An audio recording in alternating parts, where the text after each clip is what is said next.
ñaan gi ëmb na yëpp macha allah yal na yàlla nangu ñaan gi wisaare ku mu nekk njëriñ ñeexal askan bi yëpp gannaaw loolu nag ku dem ci dëkk soxla nga ku la dalal te ki la war a dalal mooy borom dëkk bi moom mi nga xam ne moo jiite wala élif ñu nekk si dëkk bi yëpp fii nag kunta yàlla te suñ maam suñ papa suñ oncle alhaji Alpha Abu Fatou mu ngi fii ci mbooloo mi dinañ Abu Fatou dinañ ko jox kàddu gi mu dalal gan ñi fii ci Kuntaya. Welcome faddal yéen ñëpp maa ngi tatakal ci Kuntaya maa ngi leen ay teral fii ci Kuntaya ndax dëkk bi ñoo ko bokk ñi fi daje yëpp mbokk lañ Joka benn bopp lañ Gambia benn bopp lañ boppam benn bopp nag kenn du ko mën a xar ñaar maa ngi ñaan ci yàlla gannaaw bi ma leen entré ci dëkk bi maa ngi ñaan yal nañ ko fi def déwén te fekk kenn manqué wut ci ñun horma salaatul fatiha barki makkatul mukarram sallallahu taala alayhi wa sallam kontaan nañ pour teew bi ngeen fi teew kontaan nañ ci lool jërë ngeen jëf wasalaam. association du development association yi kenn nit waaye du development association yi waa Jokadou yëpp la kon nag ñu ngi leen a wax jërëjëf ju ànd ak wàcc ci li ngeen bàyyi seen soxla yu am solo yëpp ngir ñëw jëmmal bés bi pour ñu def lu ñuy wax launching of Jokadou Development Association 5 years strategic plan mooy ñu ñëw ngénte li nga xam ne loolu lañ sumb pour liggéey si juróomi at yuñ dëgmal nii waaye balaa ñuy commencé comme que ndaje bi ay ahlu diina ñoo fi nekk dinañ jox maa yoro li mu jiite ñu ñaan yàlla subhanahu wa taala yàlla barkeel jotaay bi ak lépp luñ fee waxit yàlla dimbale ñu ba nga xam ne dana nekk loo xam ne dana nekk njëriñ ñeexal askan bi yëpp bismillah comme jamono dem na waxtu bi daf ñu xaw a xoj léegi dañuy continuer jublu si programme bi propre incha allah ki ñuy njëkkaa oo nag mu wax ci turu kilifa yi mooy siñ papa alhaji Mayaro lii mooy ñëw wax ci turi council of elders ما في السماوات وما في الأرض من ذا الذي يشفع عنده إلا بإذنه يعلم ما بين أيديهم ما خلفهم ولا يأتون بشيء من علمه إلا بما شاء وسع كرسيه السماوات والأرض ولا يؤوده حفظهما وهو العلي العظيم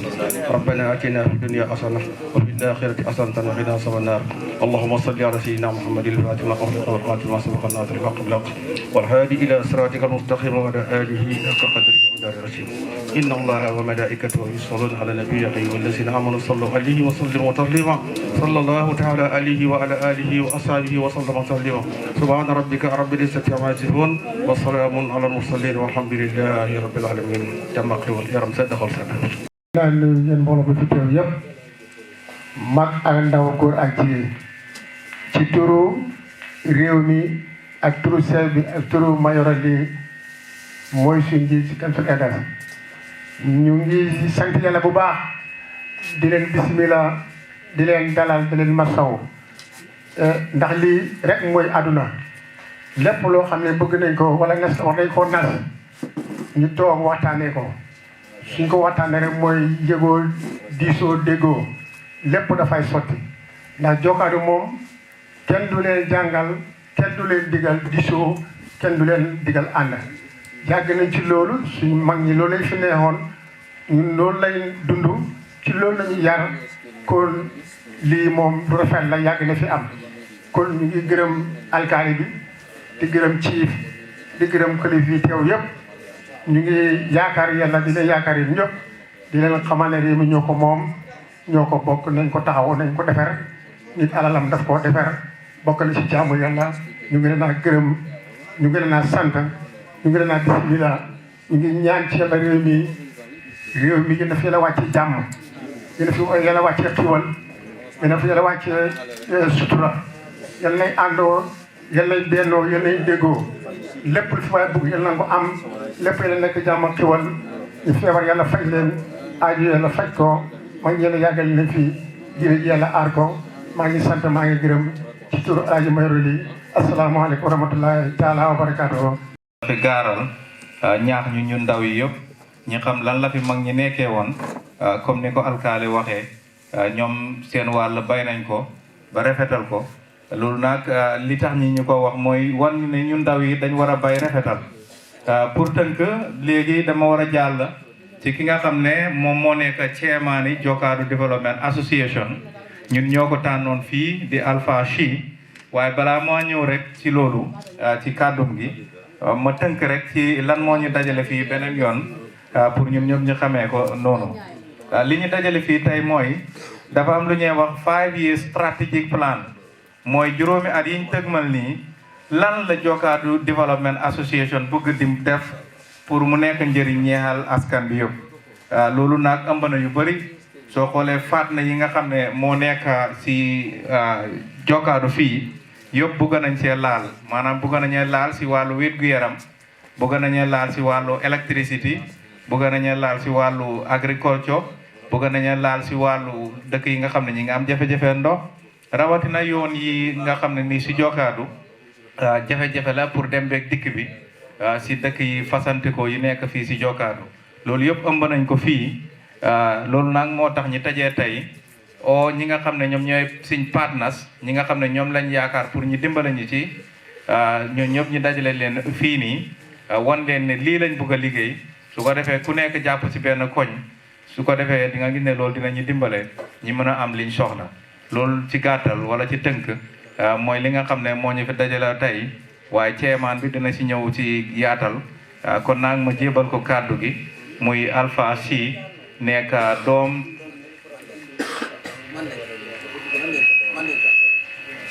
Mayoro Ly wax na lu am solo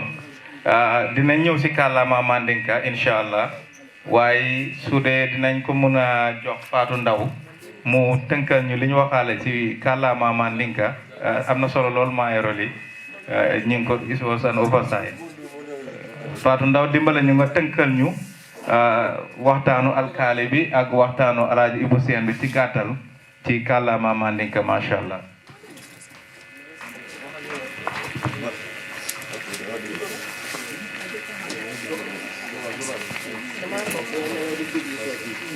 Traile dro nama ni kama man sene bari ma traile le nying programme nying bengo bi ade mu kayra lati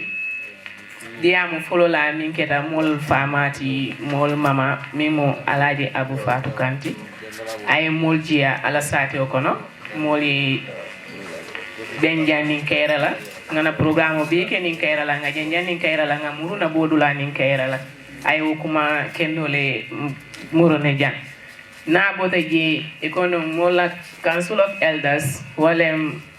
mol fama di fana Mayoro Ly pour ay kuma kangol di pour Jokadou alfa ma bari atata kuma kango fana murundi mola alfa dola mimo mol fana fama di mimo alaji Ibu Chamti Ibu Sen sorry mimbota ker Omar Sen wo fana nye kuma di male foja because I mean for walem Jokadou kaira dulale nyo soso man siaja wala nyo hasbiya man siaja ntol ngamin long na alfale min long walem kairo ti nga bennin kaira la nga na kol beke nin kaira la nga janjan nin kaira la bari itol fanan kebal inyata min kela yewo kele wo tambitale sain tol dindingol to la jamano lem to la wato lem pour nga bula kebal noma ila sinkel dol noma nga bula wol noma ntol fana nga kairo bendi ngaje ko do Jokadou be ketam kilinti nga Jokadou develop ayeta nyato ne bota je ako diamu sabalan jango min nyanta nala wala mola able chia pazinti min mu Mr. Alpha Chi bari janni Alpha si benala na boss min mu piaroti Basiru Gay ay kuma kamo tambini jam min mu ko programme min be mo sindi jam wolem ko Jokadou Development Association no ye strategy plan soto pour sanji lulu nala wo strategy plan min ba kono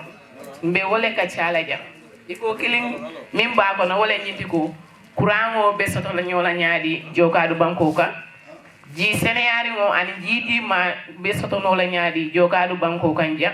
agriculture wolen senne bundati anin health sector wolen jata kende yati wolbe be ni action plan to ngamira wolen kuma kan mo min tambi taja ala baraka moom jàmbaar la moomun ñoom alpasi parce que moom dégg na kàllaama yu bëri dégg na séeréer dégg na pël dégg na soose dégg na olof so njaaraama Fatou Ndaw léegi nag dama waxoon ne dañuy jox ceemaan mu ñëw xuus ci li waral jotaay bi waaye balaa loolu am na ñu war a wax boolaa moom parce que wax nañ ne action plan bi dafa ëmb lu jëm si wàllu agriculture lu jëm si wàllu yoon yi lu jëm si wàllu ndox te loolu yëpp am na ñoo xam ne ñi ngi yëngatu ci wàllu woowu ñooñu leen bëgg ñi addu balaa ceemaan a ñëw te kenn si ñooñu mooy ku ñuy wax Pa Cissé nekk di regional agric director Pa Cissé balal ñu nga ñëw sànni fi ay kàddu si turu ñi yëngatu si wàllu agric di la gërëm di la santa di la jox sa wàccuwaay si beneen yoon parce que waxtu bi xat na waaye lu waxtu bi xat-xat bu ñu ootee ñëpp ñoo ñëw uyu si waxtaan bi moom balaa maa commencé lu ndaw lu may wax damaa njëkkaa gërëm ci parce que man duma géwél duma tagaate waaye fu def lu baax ñu wax ko bi ko façon yii nii man liggéey naa gox yu bëri liggéey naa région yu bëri waaye façon yii nii fii laa ko njëkkaa gisee ba pare waa Jokadou tamit beneen yoon maa ngi leen di gërëm di leen santa because si place bii nii si ngeen ma joxee woon certificat wane ne man suma rafet suma liggéey wala suma taxawaay rafetlu ngeen ko si Jokadou ok bu loolu weesoo bu ñëwee suñu daleen yu tëral plan dafa nekk loo xamante ne ni ay pexe la soo pexe yoo xamante ne buñ ko tëralee ne pexe yi dafay dem ay juróomi at dañu war a make sure ne comme lu nekk si plan bi ñu doxal ko waaye da ngay gis ne ñun Gambia ñëpp laay wax problème buñ gën a am mooy mun nañoo plan waaye after pour ñu implement ko ñu doxal ko after loolu daf dee jafe soo su fekkee ne loolu nekk na suñ gàllankoor ñu ceeñ si side boobu noonu ñu gis ne plan buñ mun a teg plan boo xamante ne nii la lu yóbbu réew bi kanam la lu yóbbu nguur bi kanam la lu yóbbu Jokadou kanam la bon bu loolu weesoo man bu ma waree ñëw wax si mbirum agriculture waa Jokadou tamit ma ngi leen di sant di leen gërëm si mbirum agriculture bi at bu nekk man tamit si bunta yu ma nekk di yëngu dinaa leen dee neexal oo waxante ñoom nga xam ne lu ndaw lu ma dee mun a am dama ko dee jox benn béykat yi because mënu maa dajeel ñëpp waaye dika bu nekk fii képp koo xamante ne yaa ngi fii nii di nga wax ni Cissé mus naa indi ndimbal su dee benn saaku pepa la wala saaku engrais la si suma dëkka soo loolu tamit maa ngi koo gën a rafetlu soo bu loolu noonu weesoo tamit agriculture comme at bu ñoo digal si ñi wala at bu nekk ni 2023 projet yu bari ñu ngi ñëw bagage yu bari tamit dinañ ñëw waaye ñun tamit lu dee mun a nekk suñ gàllankoor mooy lu bare si bëri béykat yu bëri am nga suñuy waxtaan dañuy waxante dëgg béykat yu bëree bëri da nga leen jox jiw afta du ko ji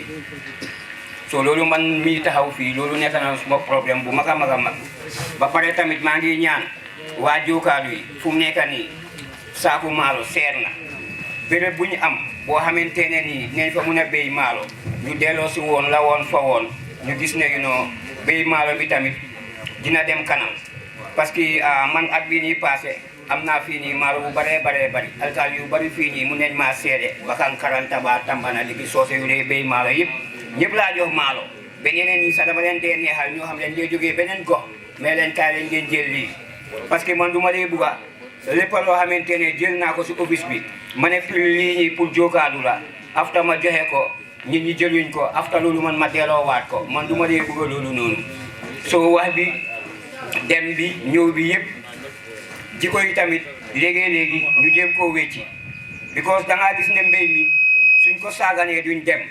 ba pare mbéy mi dañ war a jàppane ñun li ñuy def business la because yow li ñuy wax ni yëpp ay plan la balaa nawet bi di jot yow foog nga plan ren lan lay béy ndax am naa suuf oo jiw fan laa ko mun a amee balaa nawet bi ñëw foog nga plan sa ay affaire ndax du balaa nawet bi ñëw xam nga foog nga plan nga am sa oy plan yi boppa waaye tamit soo amee sa own plan ngeen wax ma man tamit lu ma mun because ñun da ngaa gis ne North Bank fii ñun 7 supervisor ñoo nekk fii waaye supervisor ku dem sa gox nga dee utal soo man tamit lu ma dee try yëpp pour Jokadou la soo man lu ma ñaan waa Jokadou mooy ren ñu ngi séntu projet yu bare ku bugg a liggéey ñu joxoo di ngeen liggéey man lu mun a ñëw si man rek man pour yéen la foofu laay am because waxkat yi bari nañ ba pare naaj baa woo leen pour ñu ñëw fekkee jataay bi parce que ñoom it am nañ si wàll boo xam ne bu am solo la kon nag jërëjëf Pa si gàttal gannaaw loolu ñu jàll si adduwaak ñoom it ñu ngi fi am na ñu leen fi teewal ñu jox leen ñoom it ñu sànni si ay kàddu su ko defee askan wi xam ñoom it si lan lañ dee yëngatu Ibrahima Jaase moo fi nekkal adduwaak kon nag Ibrahima Jaase bismillah. sant yàlla mbooloo mi yëpp teew fi dalay nuyoo bi si chief bi nga xam ne nii mooy jiite district ñu koy wax Tundu chef maa ngi nuyu alkaali dëkk bi maa ngi nuyu kilifa yi fi teew yëpp dalee ko ci council of elders maanaam njiiti kilifa Jokadou maa ngi koy nuyu di nuyu kilifa yi fi teew yëpp di nuyu ndaw yi tamit teew fi ak suma mbokki jigéen ñi nga xam ne ni ñu ngi fi teew maa ngi fi teewal nag adwaak maanaam gàttal la turi gàttal la boo ko guddalee da nga naan agency for the development of women and children maanaam kuréel la boo xamante ni li ko tax a jóg mooy pour dooleel ak indil yokkute jigéen ak ndaw maanaam ay xale ñun si loolu la ñuy yëngatu maa ngi fi teewal nag suñ directeur bi di Maam Samba Diouf bari na ñu xam ne ni tey yaakaar naa ne xam nañ ko lool man mun naa am ñu bari mën nañ ma ñàkk xàmme waaye nag Maam Samba Diouf moom ak adwaak dugg nañ fu ne si North Bank dugg nañ fu ne yaakaar naa it ci Jokadou li ñuy wax net distribution maanaam sànke yi nga xamante ni tey ñu ngi koy tasaare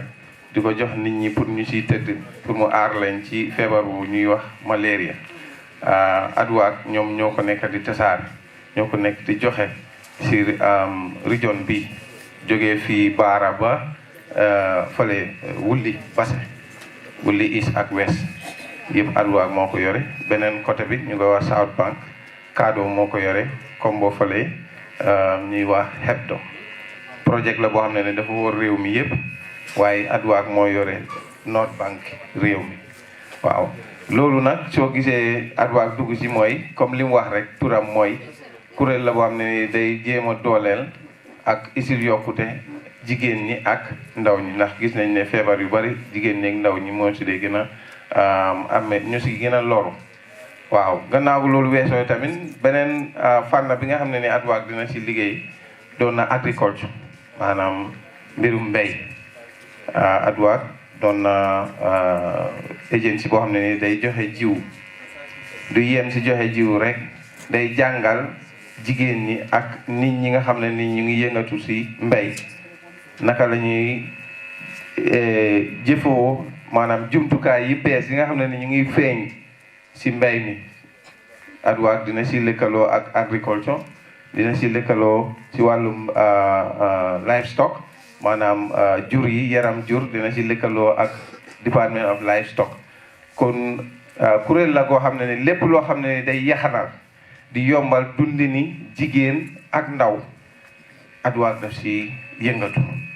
kon tey dina doon mbégte torop moo tax bi ma ñëwee li ma njëkk a def mooy pour fexe am action plan maanaam lii mooy wane ñun Jokadou fan la bëgg a dem bëgg naa képp kuy jógee fii tey nga xam bu dee tey Kuntaya lañ toog maanaam Jokadou si wàllum koom-koom ak yokkute Kuntaya lañ toog waaye léegi Jokadou fan la bëgg a dem ban dëkk boobu naka la war a mel nit ñi fa dëkkee naka lañ war a mel yan façon lal la ñuy tëdd ngatan la ñuy tëdd ngeen baalal ma wala si buwaarus la ñuy tëdd wala si lali weñ la ñuy tëdd ñu naan ko caam jërëjëf wala si lali box bed wala boog xëy na si king size bed maanaam ñu naan ko lal bu mag lal boo xam ne boo tëddee da ngay xalangu ba loolu yëpp lu muy wane mooy ngatan ak king size bed dafa sori du dëgg xam naa ne am na ñoo xam ne suma maas gi xamuñ ngatan ndax yokkute dafa am waaye nag comme development plan lañ wax maanaam yoon lañ xàll yoon bi ñu xàll nag ñi nga xamante ni ñoo war a doxal pour ñu yegg fañ jëm sa jëmuwaay ba suñ xamul jëmuwaay bi jafe-jafe day am nu jafe-jafe di amee mooy ñii dañuy bugg a puus pour dem waaye comme ñi nga xam ne ñoom lañ war a àndal ñi war a dugg si oto bi pour dem fañ war a dem xamuñ fan lañ jëm ñoom dañuy bugg a wàcc bu oto bi di dox nag ñuy bugg a wàcc ba moytu di nga gis ku ñàpp si kaw driver bi bu ñàppee si driver bi luy xew oto bi dootu dem de bu oto bi demul est-ce que buñ ñëwaatee fii juróomi at ci kanam buñ toogee fii dinañ wax ne yegg nañ fañ bëggoon a dem déedéet duñ fa yegg kon dina am solo torop képp ku ñëw fii tey yaakaar naa ne ñëwaluloo fi sa bopp kese danga fi ñëw ngir teewal fi ay nit ngir teewal fi mbootaay ngir teewal fi ay ndaw wala ay jigéen kon ñooñu boo ñibbee yow it fexeel li nga dégg fii ci ne fi la Jokadou Development Association wala yóbbu Jokadou fañ war a yegg fexeel ñooñu it xam ko ndax buñ ko xamut ñii mën nañoo oo nit bind adwaak ne ko ñun de dañ bëggoon tey fexe am sola lamp si yenn dëkk yi benn nit mooy génnee foofu noonu ci dëkk boobu noonu woote nit adwaak parce que xam na ma dama suñu gars yi de dégg naa ñu ne dañ bëgg a kii na waaye lu ñu wax noonu dara amul ci dëkk bi soxlawuñ lamp ñii jógee fii dem ba egg si adwaak ñu ne xam nga rek duñ lay wax ne duñ ñëw man maa ko yore waaye dinaa xam fu may jaar ak ñoom wala li may wax ak ñoom bañ génnaat buñ génnee ma jël fayil bi dugal ko fële mbaa ma jël ko dugal ko si paani mbalit bi si ëllëg si bu balekat bi ñëwee dem sànni ko si mbalit bi buñ demee ba ñetti weer juróomi weer at ñu woo ma ne ma naka la ma ne yéen de man fàtte woon naa seen biir sax est-ce que yéen yónnee woon ngeen ma kayit sax fekk kayit gi ñëwoon kon dina am solo rek trop maa ngi jéggalu nag maa ngi jël time waaye dama jàpp ne am na solo trop pour man li ëpp solo fii tey mooy lii nga xam ne ni bind nañ ko si book bi naka la ko nii fi teewee di xamee bu leer si seen bopp nañ ndax nit ki boo xamul fi nga jëm da ngay tamax-tamaxi ndax tamax-tamax nag boo moytuwul bu yoon wi amee ay teen wala ay dëkk wala ay xeer rek boo moytu nga tampon mbaa nga daanu si dara te boo tampongee mën ngaa am gàllankoor ba balaa ngaa jógaat di nga tardé kon dina am solo trop pour ñi nga xamante ni ñoo fi teew ñu xam lan moo ne ci book bi lan moo nekk ci kayit bi ma ko xoolee daal wax dëgg yàlla man am naa ci yaakaar waaye nag pour wax rek mu leer mooy li ci ne yépp liggéey dëgg góorgóorlu dëgg ànd dëgg bennoo dëgg bokk jëmukaay kese mooy tax mu mën a am bu amul dara du fi am fii ñu toog dañuy toog pare lekk maalo rek tasaaroo buñ wàññeekuwaatee ñaari at wala at ci kanam bu ñëwaatee toogaat fii fan lañ egg fenn kon dina am solo trop pour buñ dajee li waral dajee bi wax ci loolu bu ko defee buñ toogaatee nit ñi xam ko ndax buñ toogaatee ñu wax ci leneen lu uteeg la ñu waxoon noonu loolu buñ caa wax dañ naan waxoon nañ fi ne dinañ am làmp ci dëkk yi yëpp am nañ làmp kon léegi lan moo desaat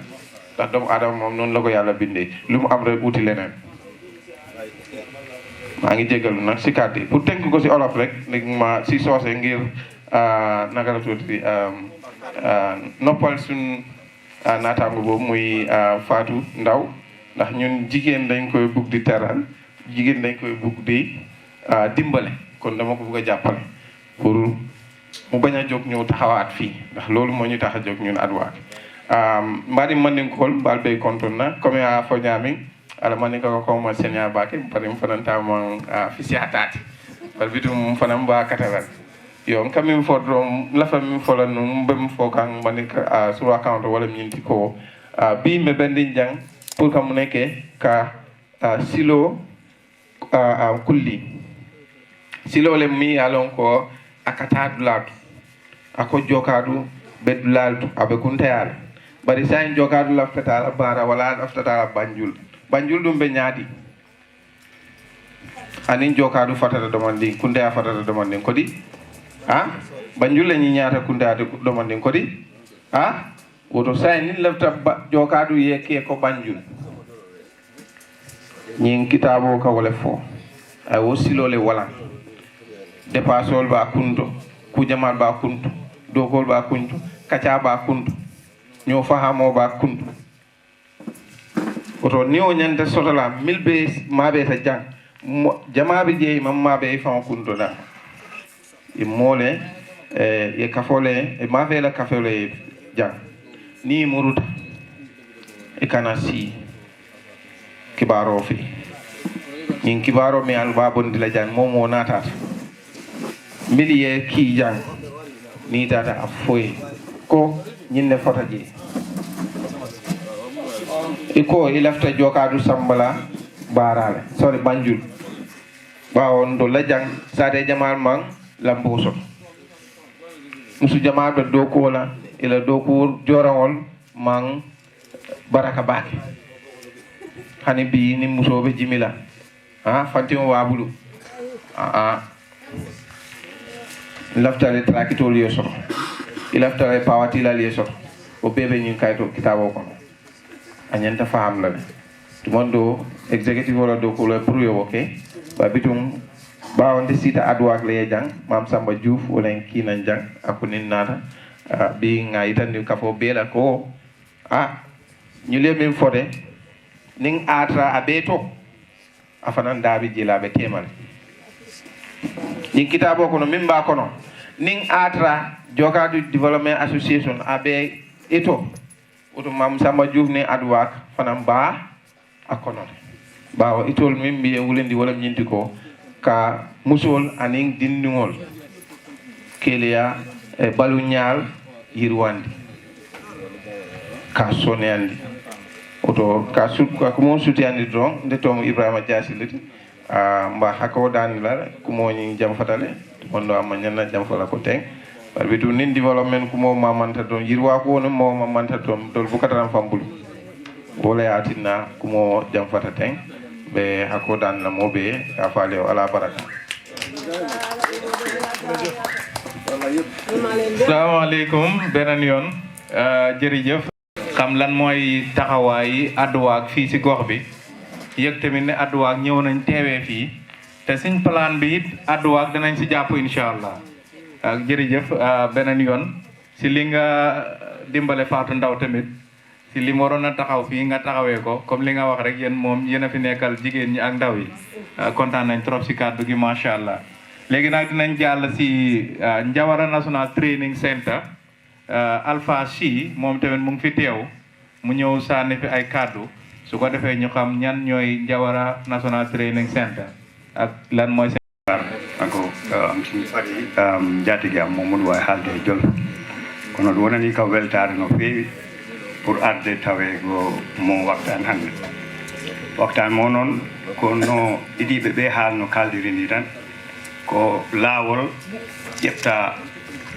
te ngol laawol hongol laaɓi oɗo ngol abbi ngol laawol noon mi yetti Allah nde tawami e ngol laawol ɗo ngo darneteɗo mbiɗo yetta joom saare o mbiɗo yetta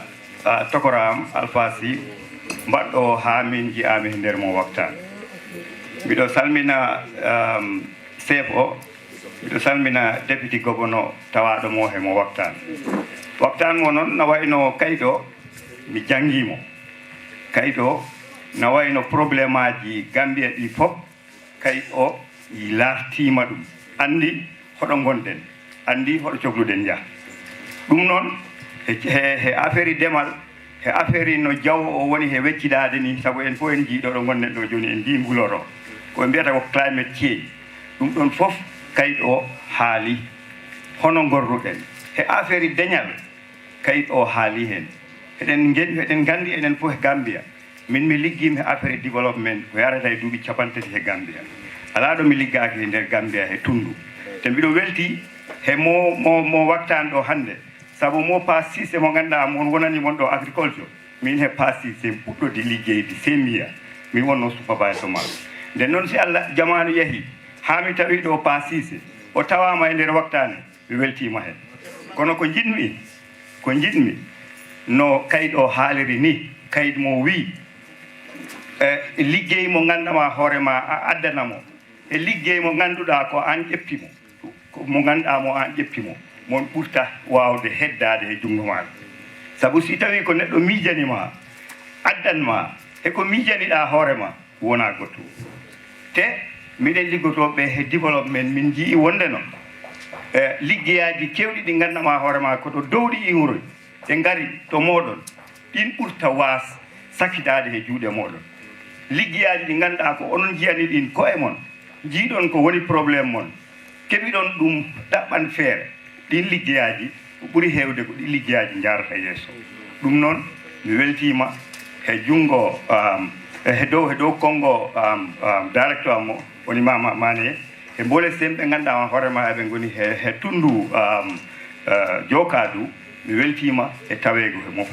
façon ligguey te mbinen min gonat ɓawo mon saabu minen komin jiiɗi ko yo leydi ndi yaaru yeeso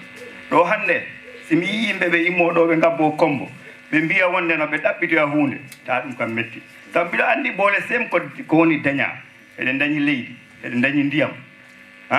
heɗen dañi sukaɓe mbawɓe liggo kono heɗen foti yaaru yeeso hono jareten yeeso ko ndino o ko alpha en mbaɗi yiigo ko gandama ko ɗum nafta men yeeso kawridina yimɓeɓe jewtida he maaɓe dakkora he maaɓe pour bimbi janggo ko woni ko tampere mon eto ɗon hono ittirɗon tampere nde dow moɗon ko ɗum tan wawi nawde leydi ndi yeeso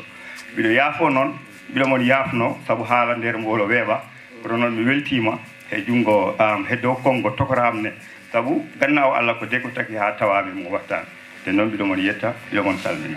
moom mu ngi wone kontaanam pour mu ñëw teewee si programme bii nii moom si boppam wone na ne ñoom pare nañ pour gis ne lépp li nga xam ne mun nañ ko dinañ fexe ba gis ne dinañ mun a dugal seen loxo ànd ak ñuñ gis ne plan bi nga xam ne loolu lañ def si book bii nii ñu mun ko jot mu ne moom dëgg la mu ne moom mus naa supervise ñoom Pa Cissé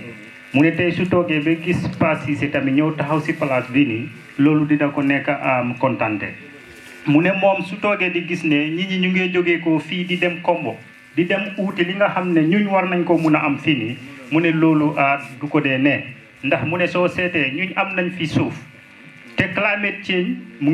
ngi wecceeku mooy jaww bi nu mooy demee fu mu nekk nii mu ngi wecceeku so jaww bi nag comme nu mooy demee mu ngi wecceeku so ñuñ tamit il faut dañu war a wecceeku ànd ak jaww bi nu mooy wecceekoo su boobaa ñuñ tamit li nga xam ne dinañ ko mun a am biir Kombo mbaate yeneen place dinañ ko mun a am si biir Joka fii fekk demuñ fenn so mu ne moom wane na kontaan tam pour mu ñëw taxaw fii joxe li nga xam ne moom tamit loolu mooy xelaatam soo si gàttal rek lii la doon jéem a wax jërëjëf. jërëjëf Ahmed Tidiane Diallo mooy député gouverneur teew na ci mbooloo mi léegi waaye li ñuy def mooy dañuy jébal kàddu gi chairman Alpha Sy moom mu ñëw dalal kilifa yi nga xam ne ñi ngi ci mbooloo mi bu ko defee mu gaaralaale kàddum fii nii kon chairman Alpha Sy ak jigéen mag ak ndaw di jiital suma nuyu ba si suñu chief ki ñëw député gouverneur ak képp koo xam ne yaa ngi teew fii rek ñu laa nii bu baax a baax jël dalal tam ci jotaay bu ñu am nii tey waaye nag lu ma bëgg rek mooy suma wax bi dama ko bëgg a wax ci angale den su boobaa Basiru Gay moom dina ñëw mu lapatoo ko ci kalama olof ak soose soo gisee maa ngi ko wax ci angale rek mooy comme que dañ oote a launching ceremony for record purpose or audit purpose dañ ko war a wax ci angale su boobaa nag ñu faram fàcce ko ci beneen lakka kon ngeen jégal ma ci loolu parce que soo sotee jotaay bi fii ñu fi ne ñu bari ci yéen angale mi déggu leen ko waaye lii dafa nekk loo xam ne dañ koy jaay fii ci biti ak ci àddina bi yépp moo tax baax na pour ñu wax ko ci angale suñ paree ñu faram fàcce ko ci kàllaama olof o soose wala pël ak lakka bu mun di doon kon ngeen jégal ma ci loolu Honorable Governor, Chief, the Ward Councillors, Alcalos, the NGOs, representatives, the Youth Association, the Media Group, the Executive Committees of Jokadou Development Association. Ladies and gentlemen, good afternoon to you one and all individual present here in this gathering. Welcome to the official ceremony of Jokadou Development Association Action Plan 2022 to 2026. Ladies and gentlemen, I am delighted to be with you today on the occasions of the official launching ceremony of Jokadou Development Association Action Plan that is going to be 5 years action plan from 2022 to 2026, gears to improve the well-being of Jokadou citizens and the country at large. I would like to comment on the presence of the Deputy Regional Governor, the Chief, the Ward Councillors, the Village Alcalos, the Youth Associations, the NGO representatives, our brothers and sisters, as well as all personalists gathered today to grace this special occasion, which is the launching of Jokadou Development Association Action Plan. Ladies and gentlemen, in brief, Jokadou is one of the 7 districts in North Bank region. It consists of 40 villages with an estimated population of 25,470, in which about 15,990 are women. It is divided into 2 wards, namely the Kerjaga ward and the Dachilame ward. Generally, like most rural Gambians, most people are engaged in agriculture for the livelihood, while few others engage in business activities. The north bank of the Gambia, where the district is located, is threatened by a rapid encroachment of environmental degradation coming from the desert in the north via Senegal. The degradation of forest land in the region continues to be a major problem impacting agricultural production in the area and the overall climate condition in the country and the sub-region. This situation is largely accelerated by rampant bushfire and uncontrollable and indiscriminate use of forest resources. This is further compounded by overgrazing and inappropriate farmers' techniques, thus leading to massive erosion of forest land, causing general soil infertility. These situations compel farmers to continue move into forest land in sight of fertile land, thus increasing the rate at which our forest cover is lost. The availability of fuel wood and domestic cooking increasingly becoming a problem. The region is prone to climate change related to disaster, and it is located in a disadvantage of the NGOs and other donor agencies' support due to the bad road network and the difficulty of ferry crossing. Ladies and gentlemen, Jokadou is one of the least developed districts in the Gambia. It has 1 major health center located at Kuntia and some monthly village clinics. The district has 12 low basic schools, 7 basic schools, 1 senior secondary school, some religious education school, we call them madrasas, and 1 multi-purpose skill center that is located in Kuntia. Still not meeting the Minister of Basic and Secondary Education school target. The district variability was worsened by the heavy windstorm in July 7, 2021, in which most people lost their homes and properties. Ladies and gentlemen, the Jokadou District Association was established in 2019 by a group of committees individuals promoting peace, unity, and development, and improve the living conditions of the inhabitants of the entire district. It is a non-charitable organization established and registered both in the Gambia and the United States of America. The national branch was fully registered as a Jokadou Development Association, Inc., that is United States, USA. This association that is in USA have executive members in which the following brave citizens of Jokadou are members. One of the chairman of the association is Honorable Dudu Jom, who is the chairman of the Jokadou Development Association in the United States of America. We have Mr. Cherno Sow, who is their Secretary General, Mr. Babagar Jom, their Treasurer, Mr. Alhaji Bucham, their advisor, Mr. Alhaji Mas Cham, advisor, Mr. Umar Job, their director, and Mr. Tamsi Job, director. These are the executive members of Jokadou Development Association that is existing in the United States of America. The Jokadou Development Association main goal is to, 1, to provide at least 20 out of 40 communities within the district with modern farming equipment, inputs and tools to improve food productions and productivity through governments or the NGO support. 2, to conduct cluster training of all the village development committees, that is the VDCs, on development priorities, peace and conflict management. 3, access to reliable and safe drinking water through individuals and support agencies. 4, to improve infrastructural development and road network, linking the catchment villages through consultation and engagement of relevant authorities. 5, to access basic utility and social economic activities at an affordable term and condition for the well-being of the people of the district and the nation at large without compromising the remaining flora and fauna of the district and the region at large. 6, expansion and improvement of the forest cover as well as increasing food security initiatives through gardening, farming, and etc. 7, to encourage community participation on peace building, conflict resolutions, and social security management through sensitization, civic education, and then so on. 8, promote sporting activities, educational services, health and security environment, culture and social events, peace and stability, as well as agricultural activities such as tree planting, poultry, beekeeping, you name a few. The goal is aligned with the National Development Plan, complementing the government efforts to improve the living conditions of the people in the district and the country at large. Ladies and gentlemen, since the establishment of the association, that is Jokadou Development Association, it has successfully implemented a lot of projects ranging from the provision of safe drinking water, that is the solar power borehole, for 4 communities, namely Kel Alaji, Ker Abdou Fadi, Daru Fodeba, Kel Alaji Malik, and Mboyen. We also revived the dominant weekly Lumo at Kirgin Jam. We also provide support amounting to $100,000 to communities that were affected by the July 7 heavy windstorm that happened in 2021. And we also provide finance to the governor to fight against COVID-19 pandemic. Ladies and gentlemen,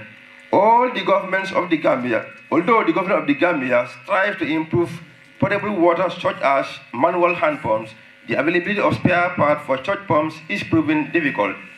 The technology has been overtaken by the present modern war, providing technology which provides submarine pumps powered by solar energy and facilitate access through the availability of stand water pumps. But this facilities is highly inadequate because the majority of the villages within the district do not have such standard facilities. Farming. Almost all the people within Jokadou entirely depend on farming activities for their livelihood. Due to inadequate modern agricultural equipment, access to seeds and fertilizer, inadequate field work, and unpredictable rainfall have contributed to low crop productions and food sufficiency. Electricity. Only 3 out of 7 villages on the highway have access to electricity supply, and the remaining 37 villages are without electricity. Some of the other villages purchase small solar panels to provide household lighting. It will be very helpful if the entire village that are off the main highway, Barak to Kerawan, have access to solar power street light and household lighting as supplementary before getting electricity power supply. The porous border and the inadequate security are also a concern for the dwellers of Jokadou. Ladies and gentlemen, the road network in Jokadou, the feeder villages that were constructed almost 3.5 decades ago, which link the villages within the district, are now dilapidated and not motorable, especially during the rain season. This is making travel difficult for the people and other road users and strain the socio-economic activities within the district, especially women's on labor. They face labor problems leading to high child death rates due to poor road conditions and accessibility to timely healthcare services. Sports. The youth of the districts are very much interested in sporting and annually organize themselves to embark on various sporting competitions within the region. However, these competitions are normally conducted on temporary grounds or school football fields which they normally have no control over. the pleasure of conducting their sporting activities within their own sport arena, owned and managed by them, will go a long way in promoting sport and unity within the youths of the fraternity. Along the river, rice production is a major economic activity for both the food and the income needs of the household. Rice production is, however, limited by difficulty in accessing potential rice growth areas. Crossing to this area, in most cases, required cross of deep tribunals using muddy paths to get to their fields. Such ventures are always very tedious and risky. It has hindered the desire of women to continue on their very lucrative venture in bids to sustain their families. Salt mining. Salt mining is also practiced by both men and women as an alternative income source and recently a source of iodine supplement in our daily feeds. The production of salt is done in a very crude way, and it is hoped that investing in this area mechanized burden will also, in a small measure, increase production and reduce degrees. It will, in a nutshell, be an employment opportunity for the youths and increase the availability of iodine salt to the nation. Fishing. Fishing is also a source of income for few individuals which could have been given support through establishment of island preservations and provisions of modern fishing equipment for the youths. Education. Considering the number of basic schools and the distance to the senior secondary school in the district, there is a need to upgrade Medina Modum Basic Schools, Keramadu Basic Schools, and Chisamaja Basic Schools to a senior secondary school level before 2026. Security. As much of the villages in Jokadou are situated along the border with Senegal, the Senegalese authority continue to abuse the right of citizens without the consent of our national authorities, which could lead to unfavorable consequences. Therefore, we need the relevant authorities to address this issue of illegal activities and trespass of our citizens as soon as possible. Ladies and gentlemen, to achieve these development activities, the project will be implemented over a 5-year period through the Jokadou Development Association executive members. Expected outcomes of this action plan is to 1. Reduce rural-urban backway migrations by promoting self-employment service to the youths, help in integrations of returning migrants, improve access to healthcare service, investments with potential from employment creations, trading, agribusiness, and related microfinance operations, increase access to finance of youths to establish and grow their various enterprises. Diversify rural income generations through access to market, increase food production and sustainable development, improve access to social and basic needs of individuals within outside the district, promote national development agenda. And finally, is to promote peace, stability through dialogue, adequate security personnel within the district. Ladies and gentlemen, I would like to take this opportunity to acknowledge the important role of the Chief Alpha Khan, former Chief Alhaji Fan Majob, and Sakhmatar Gay, the executive members and the members of the diaspora who have dedicated themselves for the past years to work on the development of this action plan. I would also like to thank the members of the diaspora, especially the Jokadou Development Association in United States of America branch, headed by Honorable Dudu Jom, the United States Association headed by Alaji Ibu Cham, and the welfare team headed by Imam Pa Ibu Jeng and Dr. Mbo for giving us full support and attention for providing financial assistance to the association at all times. Thanks are due to the former executive committees headed by Bai Saine, the current executive, technical advisors, the village alcalos, focal person, contractors, and all citizens of Jokadou. My sincere thanks goes to the National Assembly member, Ward Councillor, the former Chief Alhaji Famajob, Council of Elders, all the citizens of Jokadou. And of course, I would like to thank the media for the good job done in ensuring successful coverage and sense of maturity delivered in this wonderful occasion. I wish you good luck and safe back home. I would not do justice if I fail to thank those who are always pumping money in the best interest of Jokadou citizens. Credit goes to Commissioner Lang Fofana and the JDC Association in the United States for providing funds for the launching of this ceremony. May Allah, the Almighty Allah, guide and protect us through the success of implementing this mighty action plan. Amen. Ladies and gentlemen, citizens of Jokadou, I am urging you all to forget about political differences, ethnical differences, or religious differences, and focus on developing our district and the nation at large. Together, we can make a better Jokadou to be the best out of the lots if we are ready for it. I thank you all for your kind attention. Long live Jokadou Development Association.